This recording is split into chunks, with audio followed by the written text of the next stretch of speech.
Hi guys, Liesel here. I just wanted to let you know that the Mommy Labor Nurse podcast, as you know it, is getting a huge facelift. I'm so excited.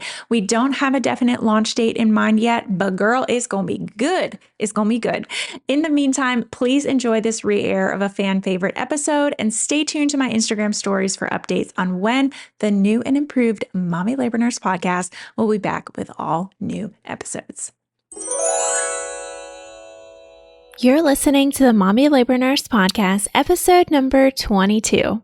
Hey guys, I hope everybody is staying safe out there. It is, well, I guess not day one. I guess we've been quarantined for a little bit longer, but what feels like day one because I'm trying to work from home and take care of my child, and my husband's trying to work from home today. So it's kind of day one for me and us over here of this COVID-19 crisis. Stay at home as best you can. I did share some stuff in my story over the weekend on Sunday of just some frequently asked questions that I've been getting about COVID-19 and what to kind of expect if you are going into the hospital. I have them saved in a little highlight section on my Instagram if you want to check those out. And I'll be adding any information that I talk about in my story there. So definitely go there, if you want to look at some frequently answered questions. All right. So this week we are doing an episode all about postpartum depression, guys. Okay. So this episode is a little bit different because it's kind of a two-part episode. I interviewed my friend Mallory, who struggled firsthand with postpartum depression with her daughter. And she kind of told her story the first go around, what it was like. And then she also talked about, she's had another baby since then, and she talked about her experience, kind of what to prepare herself for, since she had this history of postpartum depression, kind of what to expect, how she prepared herself, and how her experience was different. It was a really, really amazing interview that I did with her. I mean, I cannot even tell you how beneficial that I think this episode is going to be for somebody like you, maybe who's experiencing postpartum depression right now or has in the past and is pregnant again and worried that they're going to experience it the next time. Definitely tune in. So Mallory talks about her experience for the first half of this episode, and then I just come on solo for the second half and just answer some questions that I have seen about postpartum depression. So let's jump into episode 22, all about postpartum depression.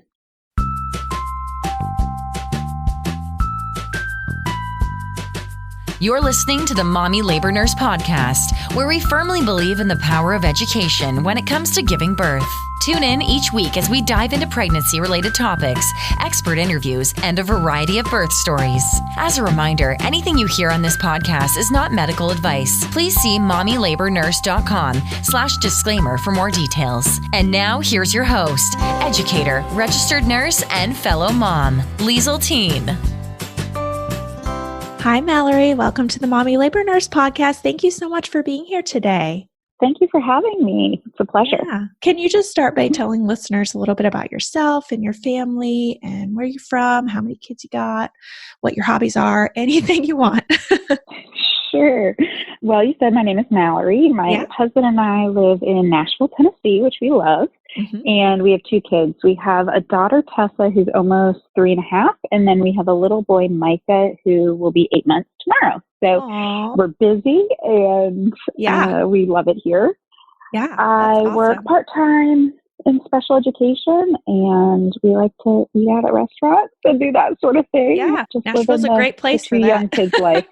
It is. Yeah. It is. Yeah, I've been twice, and I couldn't tell you the names of any restaurants, but all I did was eat the whole time I was there. Oh, yeah. So good. Anywhere you go is good. Yeah. Cool. All right, guys. Well, we are doing a little bit different episode today. We're not doing a birth story, but we're going to be talking. Mallory was so gracious to reach out to me and say, hey, I know you want to do an episode and talk more about postpartum depression and kind of dive into some questions that people have on this subject because, gosh, it is so, so common, which is so, so sad.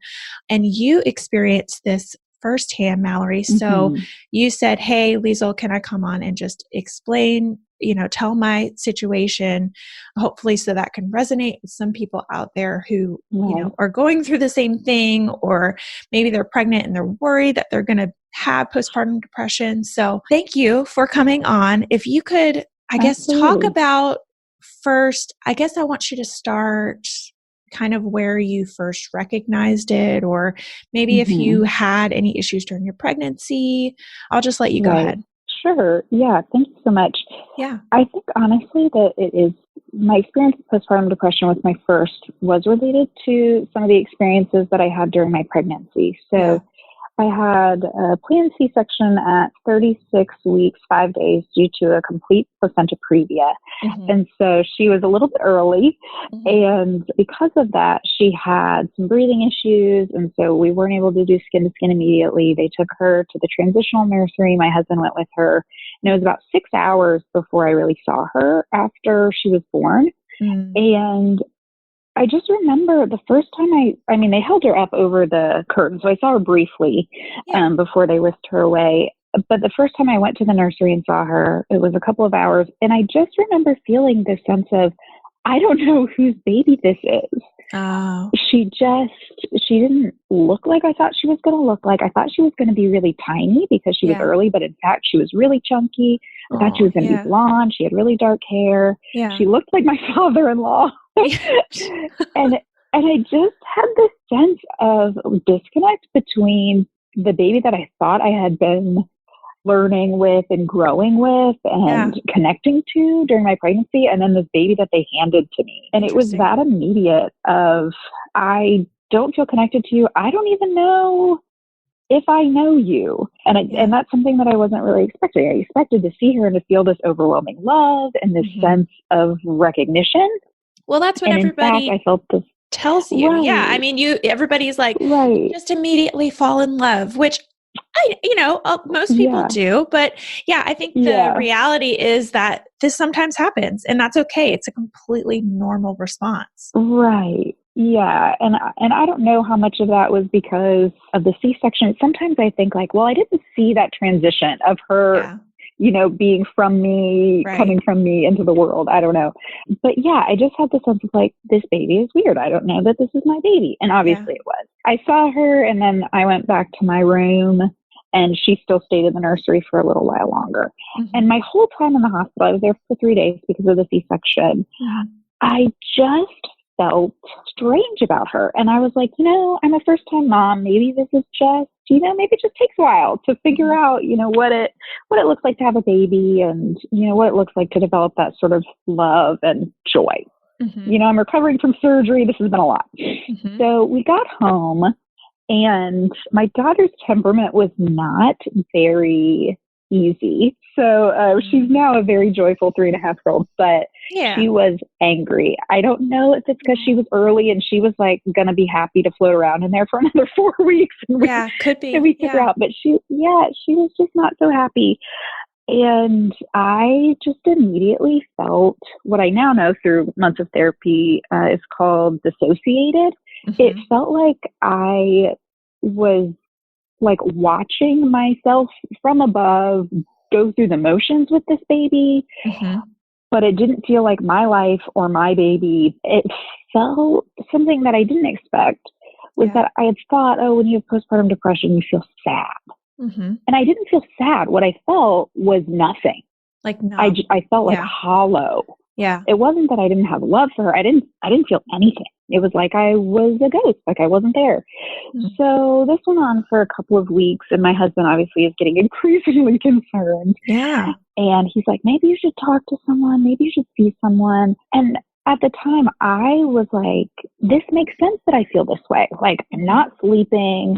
I have hormones going crazy. Right. I'm in pain from surgery. I can't work out. I can't see my friends. I can't go to work. Like, of course I'm miserable. Yeah. Like, it's objectively, this is extreme, hard. Yeah. It's like an extreme change. Yeah.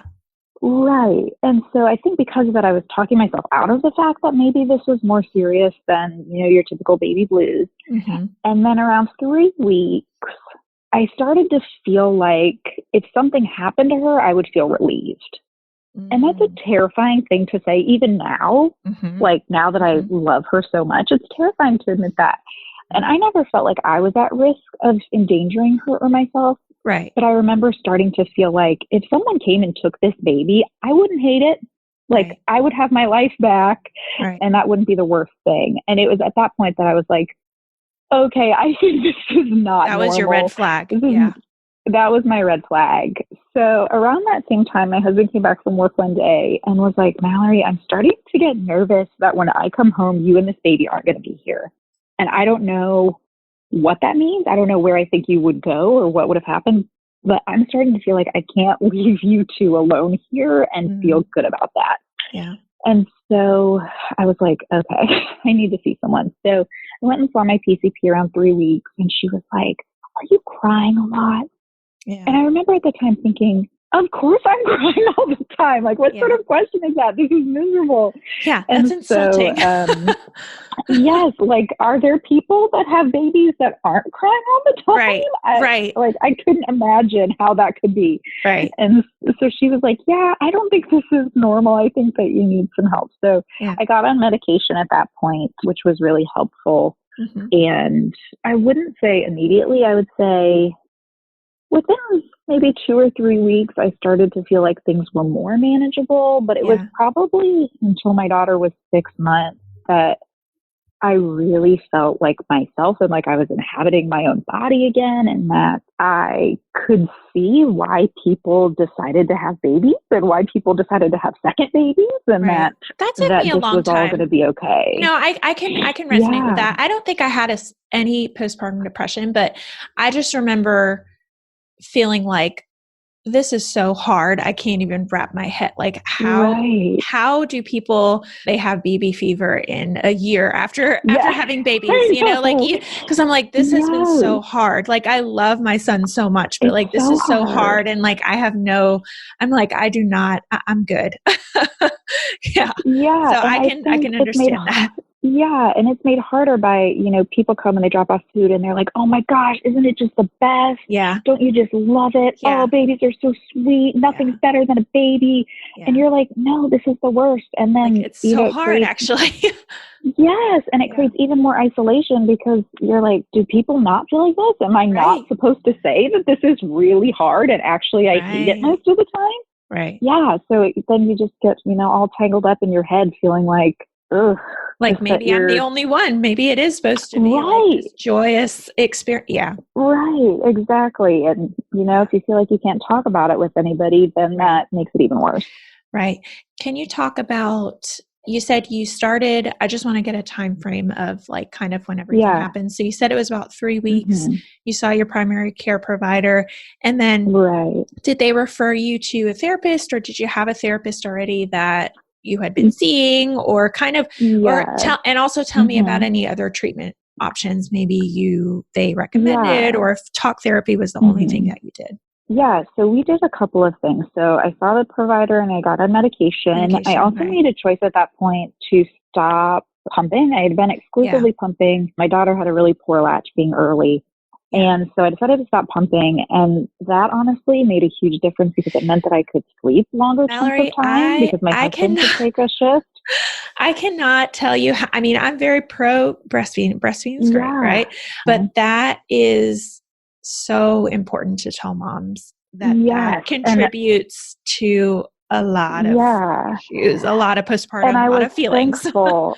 It really does. And I was thankful. I had called my pediatrician when I got on the medication, and I said, like, hey, is it okay that I'll be taking this medication? Is that okay? Is it going to transfer through my breast milk?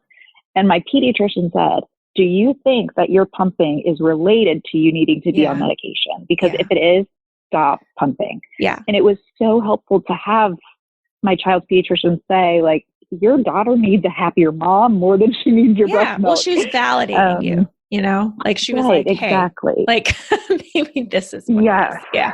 Yeah. So I stopped pumping, and then we also lined up some childcare just so that I could have a couple of hours a week. Again, because I wasn't breastfeeding or pumping, I was able to take that time. So we lined up some childcare so I could have a couple of hours a week, either to take a nap or to get out of the house or to go grocery shopping, get a pedicure, whatever. Right. And that helped me just feel more like a real human. I also just started journaling a lot. I started writing. Cool. And I'm thankful at this point, some of that writing's been published, which has been great. I've always felt like I want to share this story. I want to make something good out of it. And then I didn't start therapy until my daughter was actually 1. And we decided like, okay, she's 1. We're going to try again because that's what people do, I guess. Right. And so we tried for 1 month. And immediately after, when I was in that 2-week wait, I was like, we have made a mistake. I am not okay. I am not ready. Yeah. And so I decided like, we have to put a pause on this and I have to go to therapy because turns out I am not at all over this. And so I went to therapy for about 9 months when she was 1 up until really she was almost 2. And that was really helpful just to have someone identify that like I had trauma around this situation and I needed to work through that before I could consider going back there and to help me sort of reframe some of those memories that I had. I mean, for a long time, I couldn't look at pictures of the first couple of months of her life because it was still so painful and because I still didn't recognize her and I didn't recognize myself in the pictures. And so it was really helpful to talk with a therapist and to just try to create some new associations with those first couple of months. Yeah. Well, that's great. That's great. Let's talk about, I know you wanted to talk about this, how, now you have a second child. And when you were ready for the second child, knowing you had this extreme experience in this long amount of time, how did you prepare knowing that, hey, I'm at a much higher risk? Like, I want to really go into this situation with the best foot forward. Yeah, I mean, it was terrifying. It's scary thinking about going back into that situation. And the only experience you've had has been terrible. So you think that the next one's going to be terrible. And, and also thinking about how in the world I would manage PPD like that again, while also taking care of my toddler. Right. So I wanted to be really intentional about doing some things differently to try to make sure that I had as high a chance as possible to not deal with it again. So I did the counseling, as I mentioned, but then I sort of adopted this mindset of anything that we can change, we should change. Yeah. I decided to stay on my medication throughout my pregnancy. Yeah. Which was scary. I'm generally not a person that loves to take a bunch of medication while pregnant. Yeah. But we decided that the benefit outweighed the low risk there. Yeah. So stayed on my medication. I tried to have a better pregnancy experience overall in terms of, I also decided to get on medication for nausea. I was visiting a chiropractor. I got occasional prenatal massages. I cut myself a break with the amount of screen time that my daughter was having. I wanted to go into the birth with as much energy and as much just emotional stamina as I could. I didn't want to go into the birth feeling really beaten down by the pregnancy. Yeah. So I tried to just have a better experience overall. And then the things that you could control, right? I mean, sometimes pregnancy is like, you can't control it, but that's really important to note that you did all of that stuff. Yeah. And then something sort of unconventional is I decided that I wasn't going to try to connect with my son while I was pregnant. And that seems kind of crazy. Interesting. But as I mentioned previously, so much of that disassociation I felt like I had with my daughter was because she didn't look like or seem like the baby that I thought I was going to have. And so with my son, I really tried to be like, you're going to be whoever you're going to be. And I'm not going to think about what you're going to look like. I'm not going to think about what your temperament's going to be. I'm not going to try to connect with this mystery baby. I'm going to try to wait so that I can love whatever baby they hand me. Right. And I do think that was helpful. Was that something that your therapist recommended to you, or was that something that you just kind of realized that, hey, like this happened the first time? Yeah, that was something that I just decided to do. Yeah. I'm also sort of a catastrophizer, and I felt like, gosh, if anything goes wrong with this pregnancy, maybe that will protect me. I don't think it actually would have, but I wanted to try to be, I guess, sort of open-handed. Like I felt like I wanted to clench everything so tightly so that I could control it. Right. And I decided instead to try to be open-handed and just be like, whoever this baby is, this is what it is. And I do think it helped because then, when I had another C-section, they were like, he has strawberry blonde hair. And I was like, oh my gosh, that's amazing. Aww, so, that's so sweet. So talk about now that he's born, Did you experience any of the same symptoms, or kind of what happened with that? Yeah, so I really didn't. And it has been just such a restorative experience. Yeah. I decided to formula feed from the start, which I think was really helpful this time around. That's great. And I understand now how people love babies. I didn't have any of the same PPD experiences. I think it helped, obviously, being on the medication. It also helped having my husband and my family sort of be on high alert for any sort of symptoms or any sort of red flags that were going to come up. But yeah, it's just been amazing. And he has been amazing. I think I've realized that it's sort of brought on another layer of grief with my daughter now that I realize the experience that I could have had with her and I didn't. So that's been something I'm still sort of processing through. Yeah. But I can resonate with that because I know I had postpartum anxiety with him. And I mean, I even think about that, and I talk to my therapist about that. That's like, I feel like I missed out on stuff because I was like just so anxious and worried about things. So, but that's, Yeah, it's hard looking back and being like, dang, I wish that could have been different, but it's not. And I'm so thankful that I made the choice to try to have another baby and to risk having the PPD again, because not having had it again has just been so healing for me. That's so great. And it's just been really great. So, and I know for me too, that I guess just prayer and just sort of almost meditating on the things that I wanted to be different helped too. But it's just been, I was going to ask really you I really appreciate that. Any like additional resources. So firm believer in like meditation and prayer. If there was anything maybe you read or a website or somebody you followed on somewhere, if there was anything you can give to other people to. Yeah. So I think some of the resources that helped me were just standard grief resources and realizing that it's okay to grieve at the experience isn't what you thought, and that's as much of a loss as anything else. Yeah. There's a website for an organization that's located here in Nashville that they have a bunch of resources that are available online called ppdjourney.com. ppdjourney.com. One of my friends, Allie, started it after she had a pretty significant PPD event after her first, and they've produced a bunch of videos and have some really good blog posts about people's stories, as well as more medical explanations of how some of this stuff works. So that's been really good. And then just finding people that you can talk to about it. That goes so far. It goes so far. It really does. Well, that's great. Well, thank you so much. I think that's a great way to end things. I'm so happy to hear that you had such a wonderful experience with your son the next time. And I think that just gives a lot of people who, were in a similar situation with their first one, a lot of hope and now resources and things maybe they can do with a subsequent pregnancy to hopefully not go through the same experience, because it is, like you said, it's so isolating. It's just not something that I would wish my worst enemy on. Depression is me either. Awful. Any sort of depression. Anybody listening, maybe you're not pregnant and you're listening, any sort of depression is awful. So, all right, Mallory. Well, thank you so much for joining me today. Can you just share if anybody wants to connect with you on the internet, where they can find you? Yeah, so I actually am off social media now as a New Year's resolution, but I'll give you my email. You can put it in the show notes. I would love to have anybody email me or reach out if you want to talk further, or if you have any other questions. Yeah, sure. Mallory, Mallory, .Whitmore, WHITMORE @gmail.com. Or I do have a website for some of the special education consulting I do, which is iepguru.com.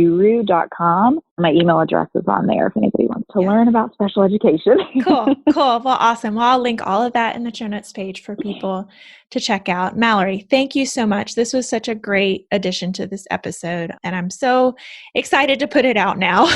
So thank you. Yes. Well, thank you for having me on and giving me a platform to tell a little bit of our story. I really appreciate it. And I do hope it's helpful for some of your listeners. Yeah. Thank you. And thank you so much again to Mallory for sharing that experience with us. I mean, that was just such an amazing story. I'm so glad that she was able to come on here and tell that. So this next half of the episode, I'm just going to answer a few of y'all's questions. I haven't taken a lot, but I've just felt like I need to answer some questions for you guys too regarding postpartum depression. So first and foremost, a lot of this information that I found on the internet came from a source called postpartum.net. So if you are experiencing postpartum depression, or you think you might have postpartum depression or postpartum anxiety or any other perinatal mood disorder, head over to postpartum.net. They have such incredible resources. And shout out to Psyched Mommy, Asherina from Psyched Mommy. She told me about this resource and I cannot recommend it enough. So postpartum.net is where you need to go if you are looking for kind of an all-inclusive resource out there for these types of mood disorders and you feel like you're struggling. All right. So number one is, what should I do first of all if I need help? If I feel like I fit into this category, if I've just heard Mallory's story and I'm like, ding, ding, ding, ding, ding, that is definitely me.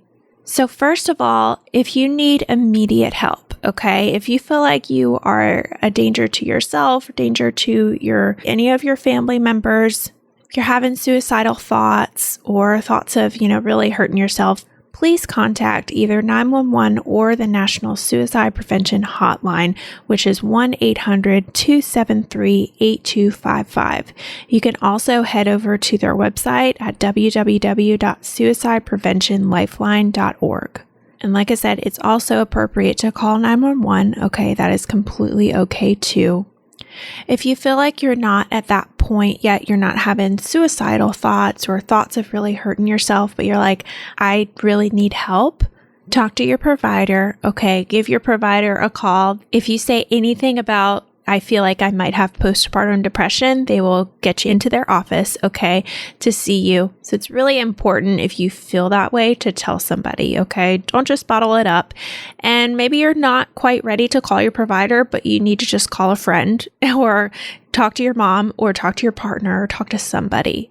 These things, as you've listened to in Mallory's story, these types of issues, there's a lot of things that we can do to fix them. But the very, very first thing that we need to do is recognize that we need help and we need to ask for it. Some moms do find it helpful as well to write down their symptoms, stuff that's been happening to them as it's kind of happening. Because sometimes you get into the office and they are asking you questions. You're like, no, I guess I haven't been feeling that way.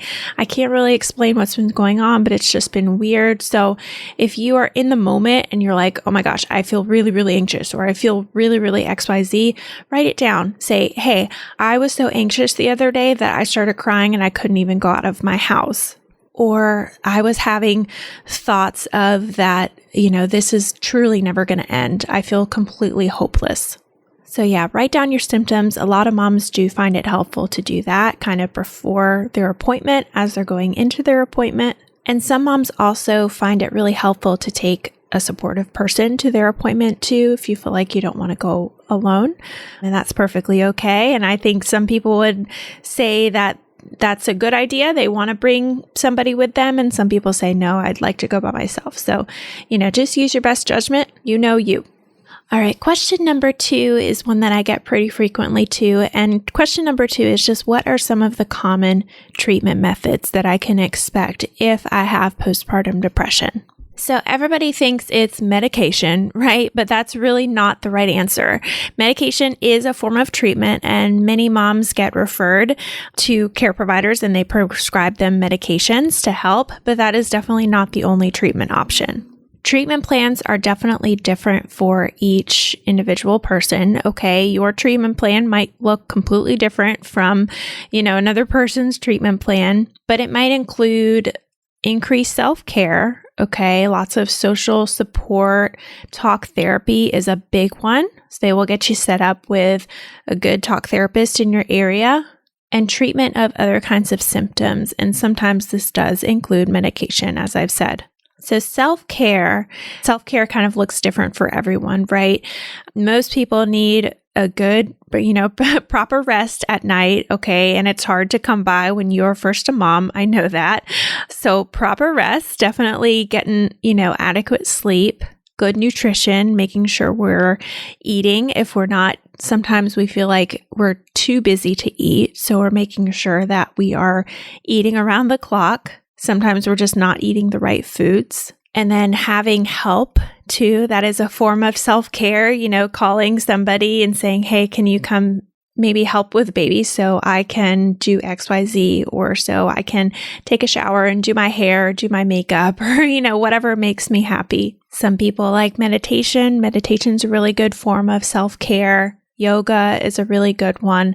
Self-care just kind of looks differently for everybody. Some people want to go out and they need to take a walk around the park, or some people want to go out and get their nails done. I personally learned what my own self-care looked like when I started really going to therapy myself, which I still see my therapist about once a month. But she kind of asked me, what are things in your life? Maybe you're not even doing them right now, Liesel, but what are things in your life that have really brought you joy? And I thought back and I said, oh, you know what? I really used to enjoy this, or I really, really used to enjoy that, and I don't really do that anymore. Why don't I do that? I guess I do have time to do that. That would really make me happy. Those are my forms of self-care. So it's going to be very different for you. It's hard for me to sit here and say exactly what self-care looks like for you, but that certainly is usually a big part of your treatment. And like I said, that's probably going to be addressed once you start going to talk therapy. Exercise is another good one, and that also looks differently for everyone. Some people really, really, truly enjoy any form of exercise.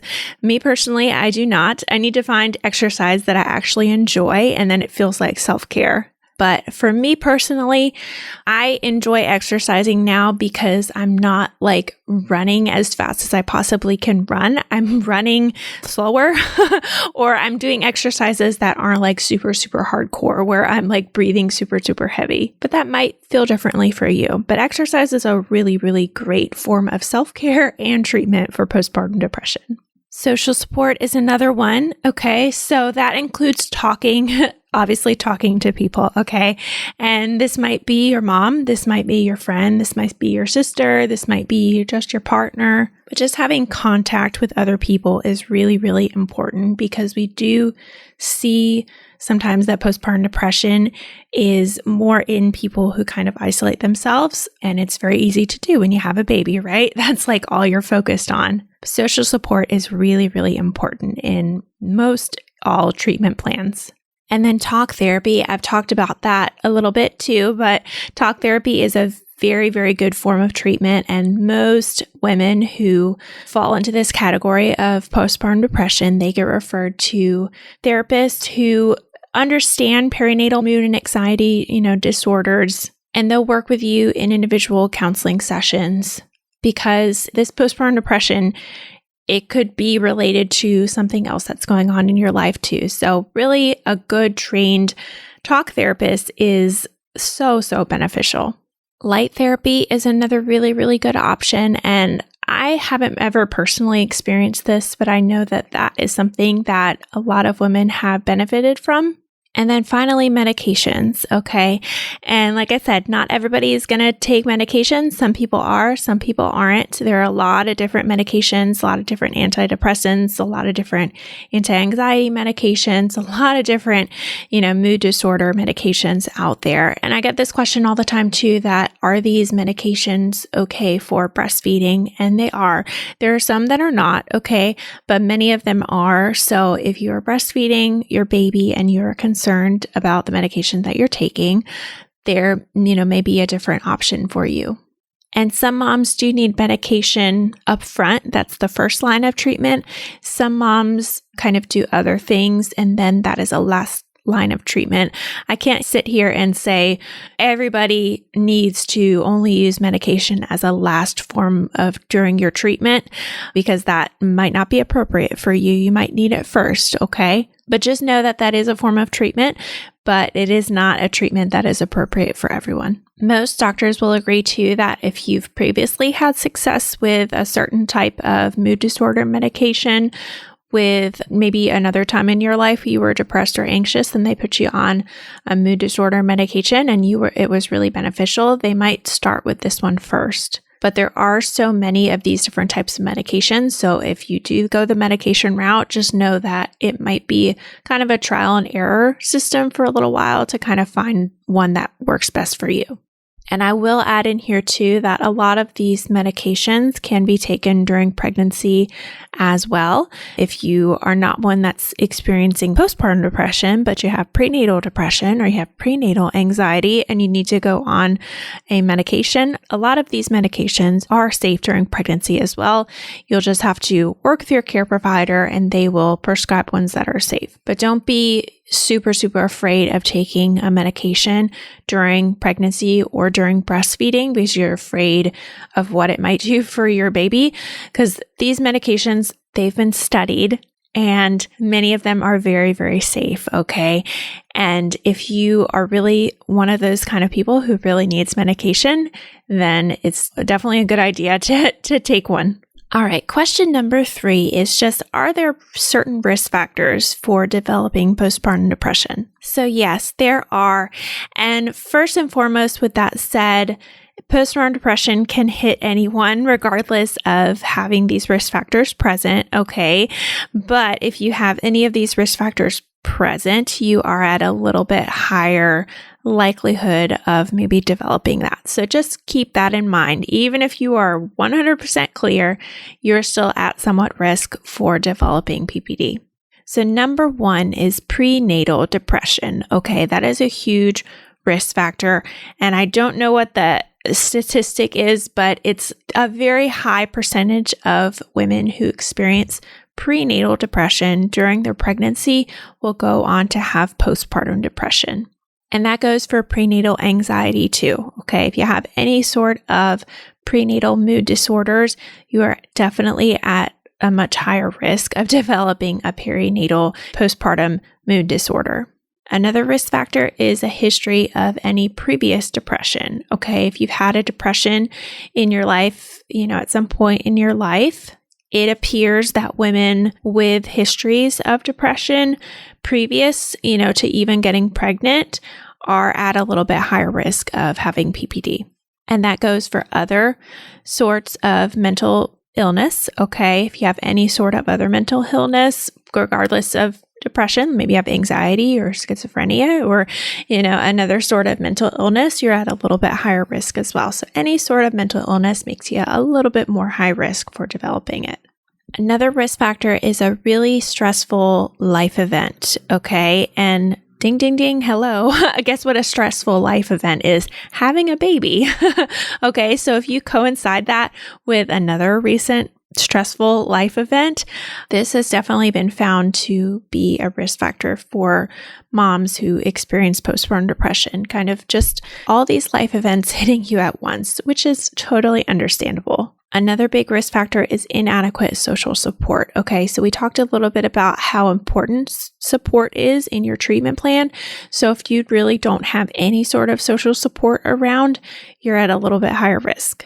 And then the last common one, okay, there's a few other risk factors, but the last really common one is if you have a baby that has a very difficult temperament. Okay, so a baby with colic, baby that just it screams all the time, lets you get a very little sleep. Obviously, that can be a little bit more of a risk for developing this postpartum depression because you're just more stressed kind of all the time.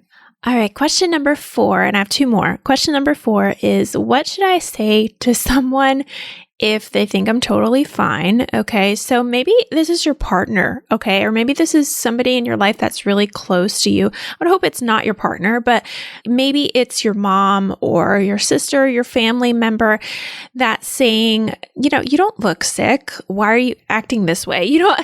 So really, what should I say to these people if they think I'm totally fine because I don't really look sick? Because that is a truth to this whole postpartum depression thing, is that many of these women, this is why it goes undiagnosed so long, is many women just kind of go about their normal lives and they don't talk about it and they just kind of suffer in silence and they just look like they're completely together, okay? And on the inside, they're not. And unfortunately, you may have to deal with these types of people in your life that are saying, like, what's wrong with you? You don't look like you're sick at all. You might look like you're doing better than you feel, and you really just can't explain that to friends and family. It can be really, really hard. This is from postpartum.net. Postpartum.net says you can explain that some people call postpartum depression the smiling depression, okay? Because moms often try to put on a happy face even when they feel depressed. You don't need to tell anyone about your illness unless you are comfortable doing so, okay? Bottom line, if this is you and this is maybe somebody in your life dissing postpartum depression, you don't have to open up to them, okay? If this is someone in your life who you do feel comfortable opening up to, okay? If you feel comfortable opening things up, you might start out with saying, things are more difficult than expected, okay? That even though you don't have any outward signs to point like a broken leg or like a fever, you just aren't feeling like yourself, and you do appreciate their support. Some family members do find it really helpful to get information from websites, like concrete information from websites or books or brochures. And postpartum.net has a lot of great resources for that. So that's kind of what I say to these people is that, hey, I know I don't look sick, okay? I don't look like I have a broken leg, but on the inside, I'm really, really hurting. And I just really need your support at this time. And most people, most nice people, most caring people who really, really care about you will respect that. All right. And number 5, the last question is, how long will it take for me to feel better from this? Okay. That is a tough question to answer because it can look so differently for so many people. Unlike some of the other diseases or illnesses or viruses that are out there, like the flu or a common cold that, we can say, oh, you'll probably feel better in about 14 days. Perinatal mood disorders, anxiety, depression, these sort of mental illness disorders don't have a set time frame. It really is different for every woman, and it just depends on many things like your treatment plan, your access to support, and informed healthcare providers. Okay, so if you're going to a provider who's not a super great fit for you, that might kind of lengthen, the time that you feel better. But I do want to just remind you that every perinatal mood disorder, okay, no matter how strong and how bad it feels right now, the symptoms are temporary, okay, and it is treatable. This is not going to be the rest of your life, okay? I know it probably feels that way, and hopelessness is a very, very common feeling with postpartum depression where you feel like this is just going to be the rest of my life, and I just am going to have to deal with it, and I feel so hopeless. This will get better, okay? This is not a permanent thing in your life that you're going to have to deal with. Some moms say that after a couple months, like a month of really going to heavy therapy and getting on a medication regimen, they feel worlds better. Some moms say, it takes 3 or 4 months, some moms longer. But just keep that in mind and keep that in perspective that it is at some point in your life going to get a lot better. All right, guys, that wraps this episode up of postpartum depression and Mallory's story and answering some of your questions. I definitely encourage you that if you feel like this is you, again, talk to somebody, okay? Talk to your care provider. Get on the phone with your care provider right now and make an appointment. Call your mom, call your friend, call your partner, talk to somebody, okay, to get you help, because it really, at the end of the day, like I said at the end, is treatable and it is temporary.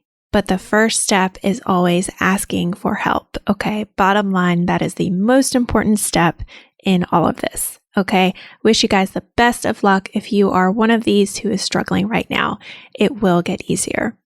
Are you looking for birth education? Did you know that I have 2 fabulous birth courses that are super affordable? Well, I do. Head over to mommylabornurse.com/podcast to take a short quiz to see which birth class is for you.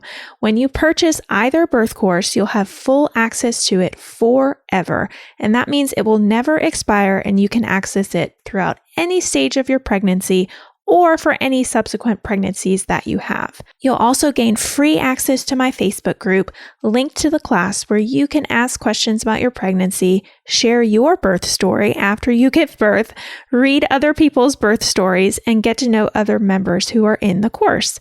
There is also a money-back guarantee, so if you are at all unsatisfied with your purchase, please send me an email at hello@mommylabornurse.com for a full refund. There's really no risk to signing up, and I promise you will learn a ton about what's to come when you give birth. As a listener of this podcast, you automatically get 20% off any purchase if you use the code PODCASTLISTENER. I've had tons of moms just like you enter these birth courses and have fabulous, wonderful, empowering births because they feel so much more educated about what's to happen. So if you are at all curious about birth education, again, I encourage you to go to mommylabornurse.com/podcast and use the code PODCASTLISTENER to save 20%.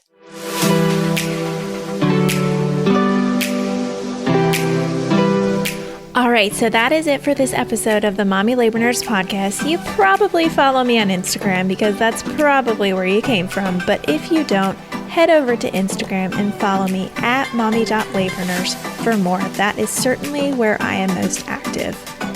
I also now have a separate Instagram for just this podcast, so I encourage you to follow my second account at mommylabornurse.podcast as well if you want podcast updates. Again, that is at mommylabornurse.podcast.